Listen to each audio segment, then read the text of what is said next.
All right, yeah, here we are. Nope, not that. Okay. We were talking about making a sphere, but this time we were making a little bit more of an interesting, like last time we made a, let's see. Last time we made, how do I do, there we go. Like in the previous topic, we made a circle. Well, now I'm making a sphere, and the sphere has a couple more attributes. The sphere has a radius, but it also knows its x, y, z coordinate. And with these attributes, you know, we're going to add some extra like interesting functionality via methods. So here we go. Okay, we're importing math, whatever. We're defining the class sphere, and I've got my constructor. Be aware that that's two underscores. Underscore, underscore, init, underscore, underscore. And again, we've got self, and it takes 3 additional parameters in addition to self, x, y, z, and radius. And remember, the name of the parameters and the attributes don't need to match, but I'm making them match because it just makes sense. What I mean is the fact that this is x and this is self.x, that's not a requirement of the language. It just makes sense to do that, though, because it's the x. And remember that x is whatever this is, and self.x is the value associated. It's getting assigned, but note that they are actually 2 separate variables.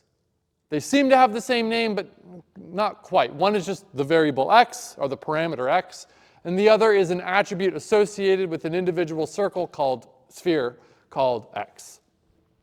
All right? Cool.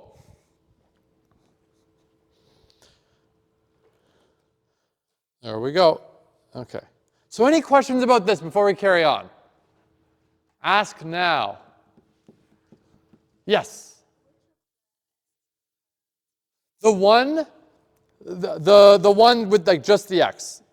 The x that was up here, that x. Same with like over here, the radius. Radius. Radius, radius. The one with the self in front of it, that's the attribute. It's the instance's value.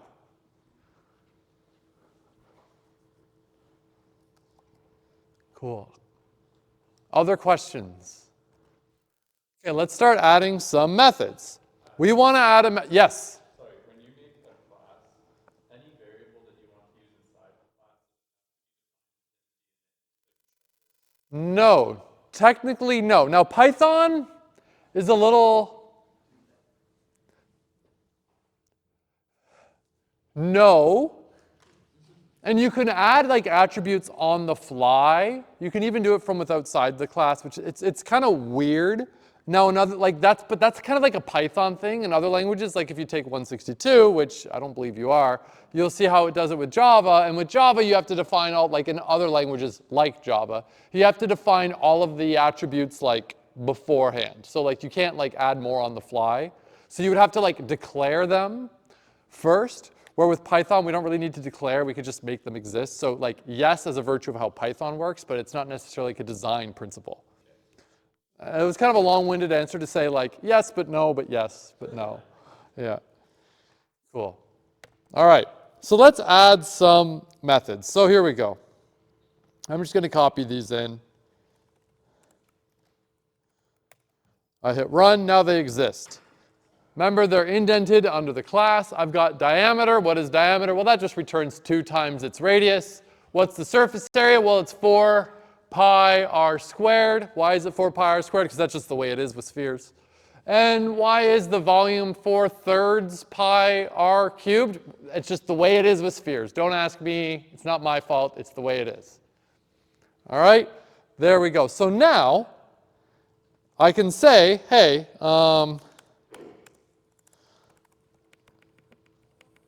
2 and 3. I can say a dot, or print a dot. First, I can get its radius. That's just an attribute. I can access it like a variable, but remember, it came from the variable, like the sphere A. So A, what's your radius, right? But if I want something like the volume, I can't access it like this. Whenever doing anything like that, you see something like, what's going on? You never called the method. You need the parentheses in the same way like you do with a function. In fact, watch. Watch what happens if I say print. Like, it's just a function, right? Oh, you want to call print. Okay, well, I mean, that's kind of weird, but, right? You got to call it. You need the parentheses there. If you don't have the parentheses, it's just a function, right? They're different. Volume. Oops. It's just like, well, that's some built-in method for a sphere. But if I want to call it, I have to the parentheses. Cool? Cool. So there we go. It's A's volume is that, and well, what's B's volume? Let's find out. Cell's already running. Why? What? Apparently this is giving it a hard time. Okay, cool. There. I can access the other methods as well. Surface area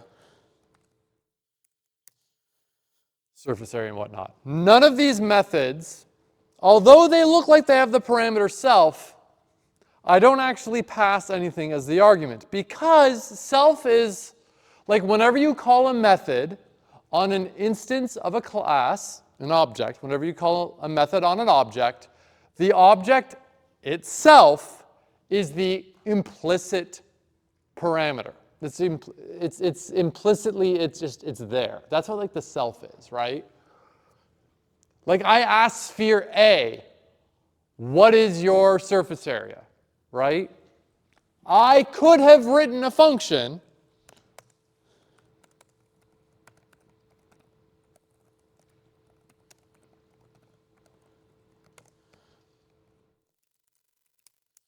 outside of it and given the function an argument of a sphere and return the calculation. I could do that. That's entirely fine. But instead here, I'm making it a method up in the above cell. I made it a method, and the self is like the implicit argument. It's there. Cool. So when I say, hey, A, it's like I ask you, hey, what's your first name? You go, well, what's my first name? Okay? It's the same idea, right? I didn't need to like give you an argument that was, you knew it was about you. It's the implicit argument. Any questions about these methods? So far, this is like basically copy and paste of the circle example, but in three-dimensional space, those geometric things that we're using. So let's start adding a little bit more interesting stuff.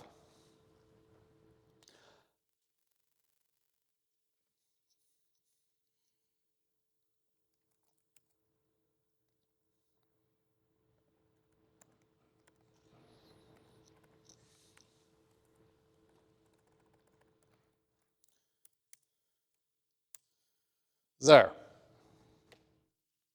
I'm adding another method called distance between centers. But you'll notice a couple of things about this. One is, well, it takes a self. It has self as a parameter, but we're including another parameter. And there's a type hint there. It's a sphere. So this is a method that's going to take reference to another sphere. But you might notice that the type hint is in quotes. Is that what you were going to ask? The type hint is in quotes. That's because Python is too dumb to know about, like, well, we're defining it inside of itself. You put it in quotes, and it'll be like, okay, it is whatever this is. So we put it in quotes, that's why. It's because it's the sphere, it's inside the sphere class. It's Python to be confused. So you put it in quotes, and Python's like, all right, whatever. Yeah. But if it's not in the sphere class? I don't remember offhand, to be honest. That would be a Python nuance. We could find out later, maybe. And what does it do? Well, it returns a float. And what do we do? Well, so now, if you were still a little uncomfortable with self, this might help make it make a little more sense.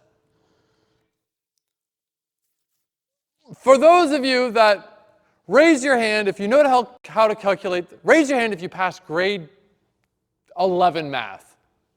Right? Perfect. You almost certainly know how to calculate the distance between 2 points, right? Raise your hand if you passed grade 9 math. Pardon? That was COVID. Oh. So maybe you don't know how to calculate the hypotenuse of a triangle. I don't know. Did you ever realize that the distance between 2 points is actually just the hypotenuse calculation? Right? A squared plus B squared equals C squared. Think about this for a second. Let's just make sure we're all on the same page, actually. I have a point here. I have a point here, right? Let's say this is at coordinate, I don't know, let's say this is at coordinate 0, 0. And this is at coordinate 3, 4, right? Okay? Yeah. And I want to know, what is the distance between these 2 points? Well, for those of you that did in fact pass grade 11 math, you know, well, it's like x1 minus y1, no, x1 minus x2 squared plus y1 minus y2 squared and the square root of all that, right? Remember, that's Euclidean distance, right? If you don't know what I'm talking about, you need to go back in time and wake up in grade 11 math, because you definitely learned this, right? It's, okay, we want to do the square root of x1 minus x2 squared plus y1 minus y2 squared, right? Right? When we do that calculation, well, the square root, that's 3 squared plus 4 squared. Well, that's 9 plus 16 square root, that's 20, square root 24, that's 5. Right, that's 5. What? Easy peasy, right? Right, we're happy, right? Okay, well, the distance is 5 units or whatever, right? So that's Euclidean distance. But hold on a minute. Wait a minute. Look at this. Holy shit.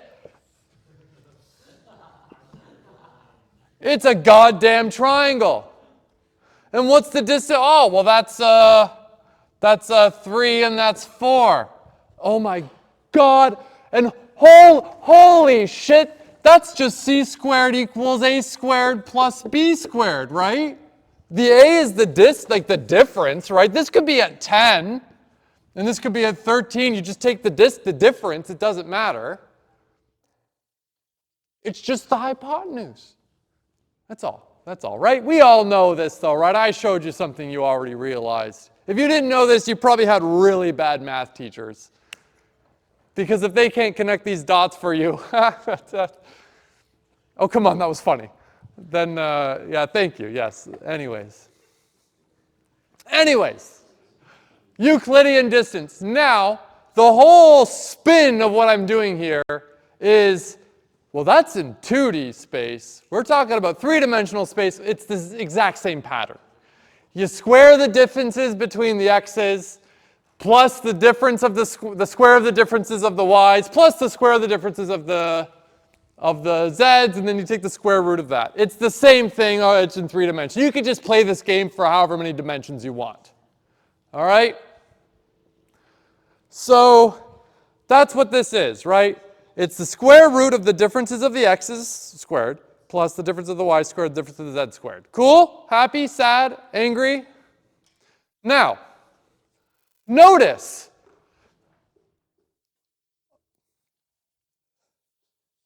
I am a sphere. And this sphere, I know, just go with me. I am a sphere. And I have the method distance between centers. Okay? That means somebody out there can ask me, hey, what is the distance between your center and some other sphere's center, right? So, look. My x and the other sphere's x. If I didn't have self.x and other x, self is a reference to myself, and other is a reference to some other sphere. We both have an x. But by self, well, that's my x minus their x. My y minus their y. My z minus their z. Right? So the self, that's my x variable, my x attribute. And the other, well, that's the other sphere's x attribute. Does that help clear up self a little bit? Like it's my x and somebody else's x. Yes?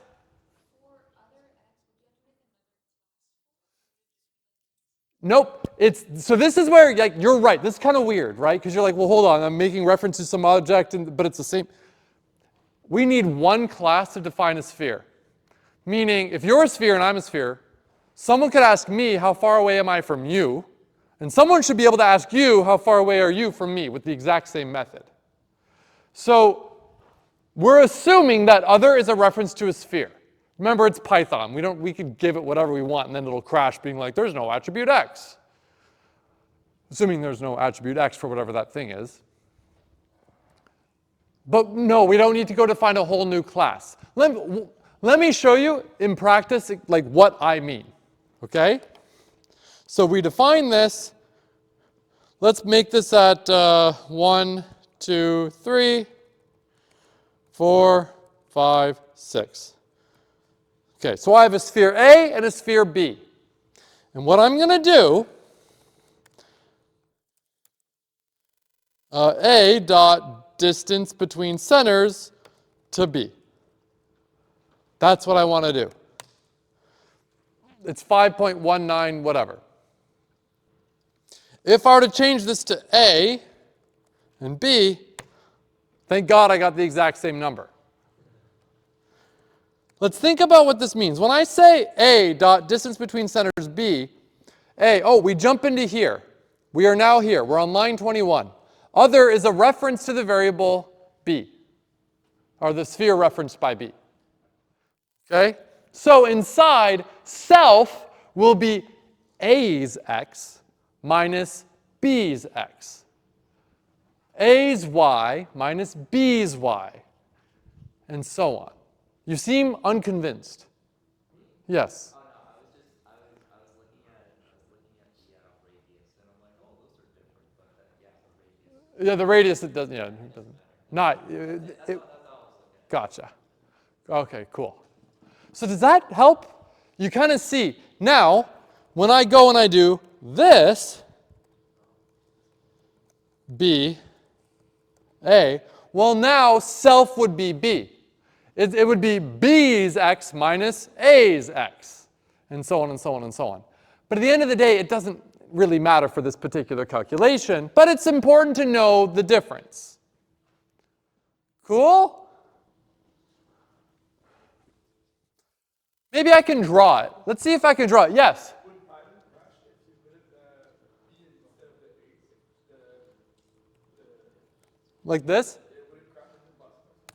No, it just would be, hey, sphere, how far away are you from yourself, right? So here, we would have a lot of aliases to the same thing. B. So we would say, okay, B, well, that's self. So B's x minus other. Well, other was a reference to the same thing that B referenced, which also was. So it would be like B's x minus B's x minus B's x, and so on. Yeah.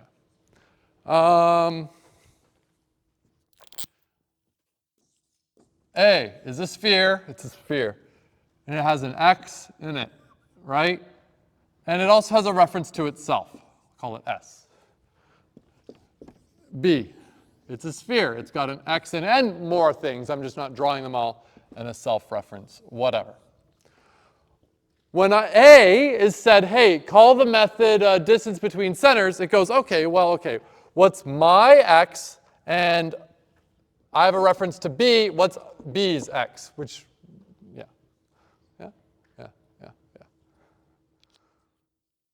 This may have been unnecessary. So what do we think? Do we like this? Do we not like this?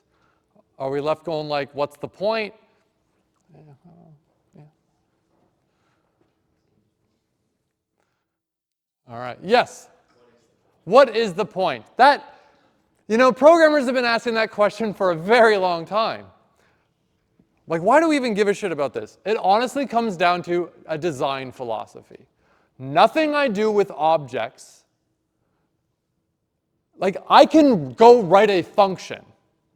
It's not a method inside either of the classes. I can go write a function that takes two spheres and it can tell me the difference between them. That's entirely reasonable. In fact, there's a lot of programmers that would say, do that. Don't do this. Don't waste your time with objects. And that's entirely fine. Other programmers are like, no, I like this design philosophy. It allows me to kind of like encapsulate this data and functionality together. It's a sphere, so put the sphere stuff with the sphere stuff. And whenever we want to do sphere shit, we could just do it with the spheres. So it comes down to strictly, like, if you're like, what's the functional advantage? There's no real function. It's a design decision at the end of the day. And this is where I think new programmers get a little thrown off, because it feels like, well, computer science is like math. Is it right or is it wrong? 1 + 1 is 2. That's it. Well, yeah, that's part of this. But there's a lot of like grayness to this, where it's like, is that a good design? Design of our code and like how we go about coming up with solutions to problems.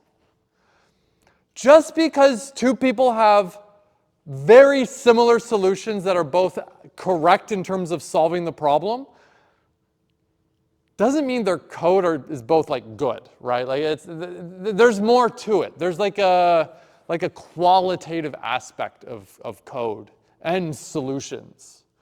And this kind of comes down to like adding a little bit more like spice to how we can implement solutions to problems. So I know it's like, you're like, with a for loop, what's the point? So you can loop over shit. With an object, what's the point? So you can combine data and functionality. Why? If you want to. That's kind of it at the end of the day. And there are a lot of programmers out there that say objects, bad idea, don't do it. There's a lot of programmers that are like, this is great. Comes down to whatever. As we carry on, in this class, and as we go through 162, if you're taking 162, I'm going to be very careful about how I teach you objects.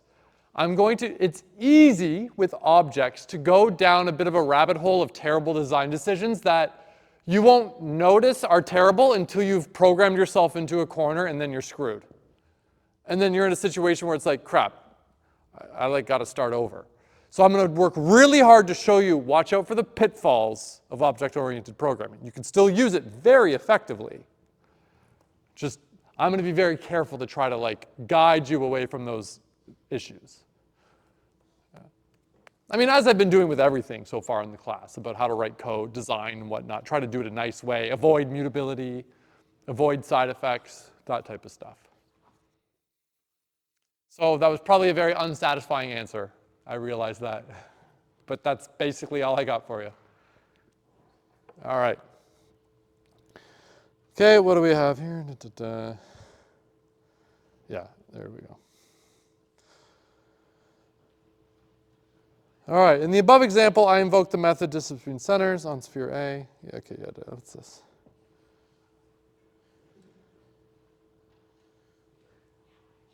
What am I doing here? Is this not the same? Distance between centers.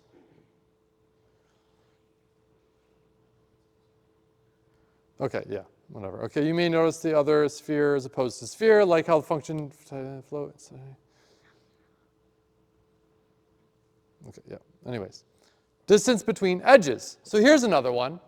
If I want to know, I want to write a method to tell me, okay, I don't want to know how far apart their centers are. I want to know how far apart their edges are. Now, this might sound like a complex problem, but it's actually a really simple problem. Because here's the thing. If I have a sphere, again, I'm going to draw it as a circle. And one over here.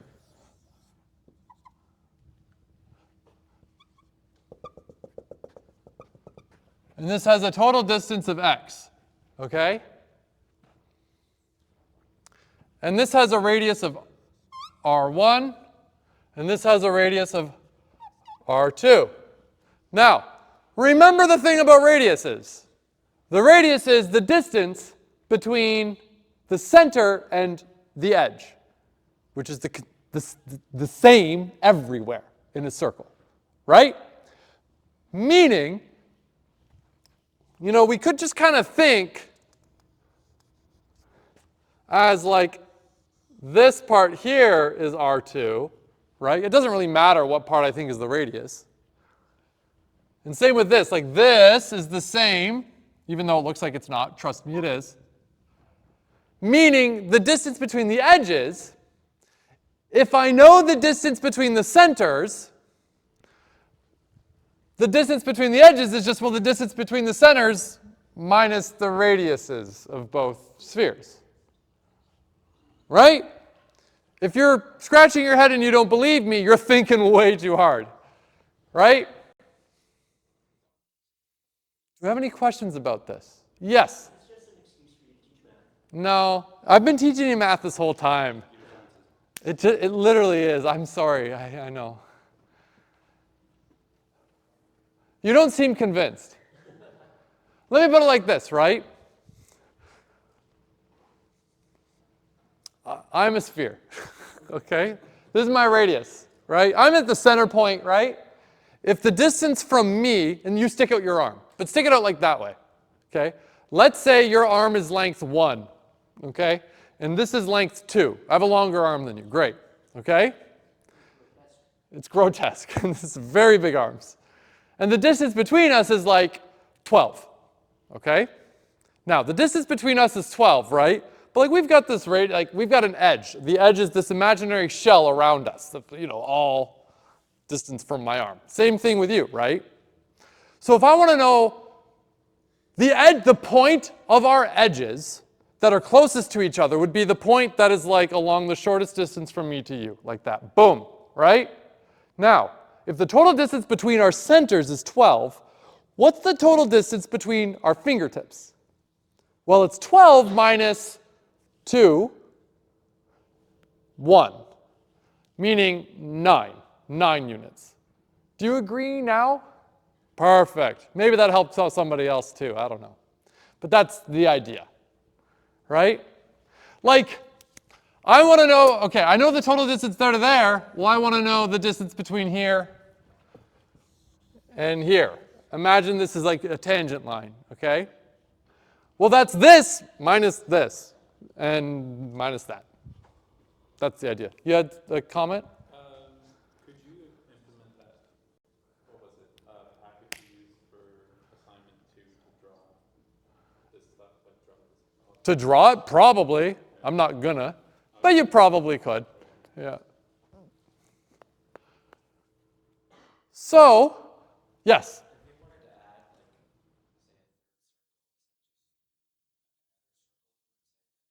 Like if we wanted a method that took 2 circles, yeah, we could have a method take 30. I don't really know what that would look like, but we could do it. There's nothing stopping us.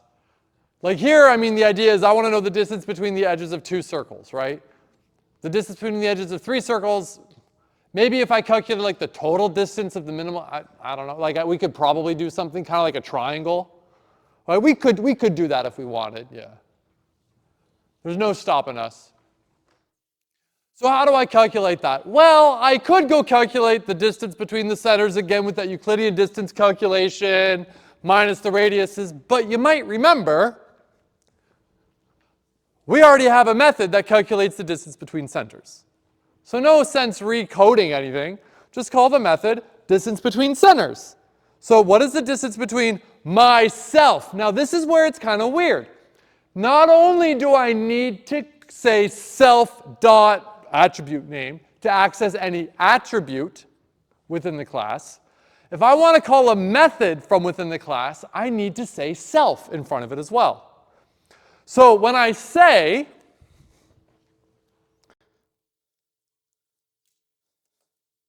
here, let me just copy this and put it in.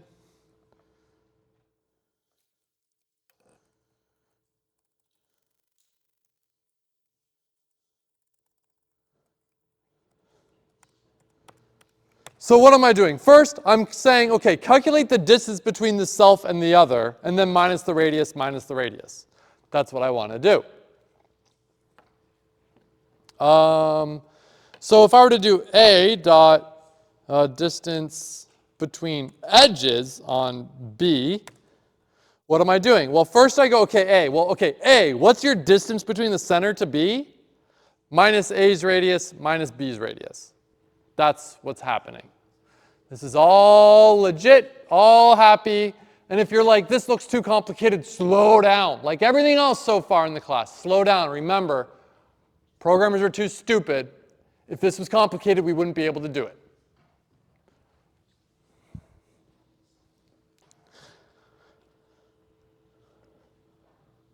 You have a question? Are you sure? Okay. Does anyone have any questions about this?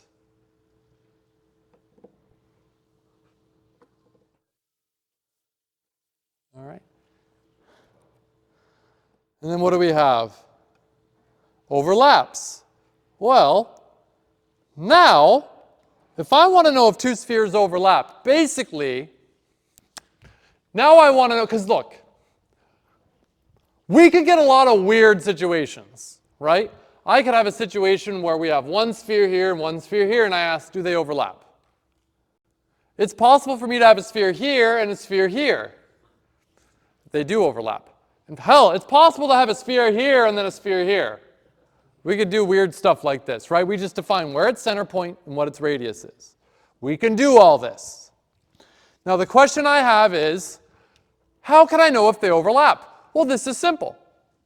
All I need to know is their distances between edges negative?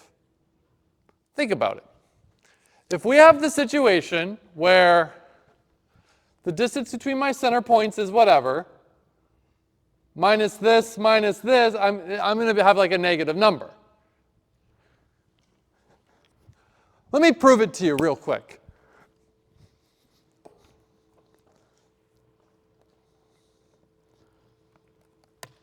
There. Right? We can have a negative number. The distance between the edges, well, they're overlapping. So between the edges, we actually kind of like go, whoa, like we kind of like we're overlapping. So we have a negative distance. So I can conclude, are they overlapping? Well, now we actually have a bit of a question to ask. Because you might notice, in my example here, I'm saying return if the distance between edges is less than or equal to 0. This is actually an interesting question. Should it be less than or equal to 0 or just less than 0? If they're touching, are they overlapping? I don't know. That's tricky. And that right there, the answer to that question really is, well, it depends on what you need. I'm making this code to solve some problem I have. So what makes sense for my needs? I guess the way I wrote this, I thought this was a good idea. Maybe I'm wrong. Maybe later I need to go change this code. I don't know. But I chose to do that way. So if you're like I'm saying something that is this, like they are overlapping if their distance is less than or equal to 0 in my program. Is that a good decision, bad decision? Maybe it depends on what you need. As far as I'm concerned, based on this, I said less than or equal to. So if they're touching, they're overlapping. You might say, no, they're not overlapping, they're just touching. Fair enough, fine. In your implementation, get rid of the equals.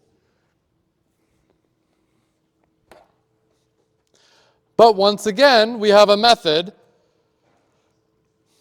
calling another method. Now what's interesting here is we have the method overlaps that calls the method self.distance between edges, which calls the method distance between centers, which is pretty cool, I think.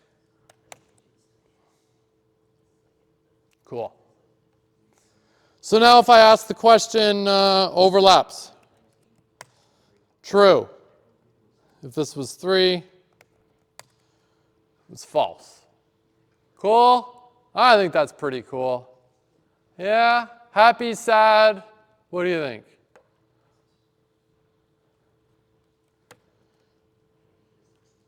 All right. Before we get to the magic methods, yep. Yeah. Do we have any questions before we wrap up? Yes. Are those variables mutable? Like if you create an instance of an object? They are not mutable. They are mutable. They're not immutable. They are absolutely mutable. Yeah. There is In other languages, there's ways to give yourself more control over that. But in Python, it's just, you can do whatever the hell you want in Python, whether it's a good thing or a bad thing. Yeah. Questions, questions, questions? All right, I'll see y'all later.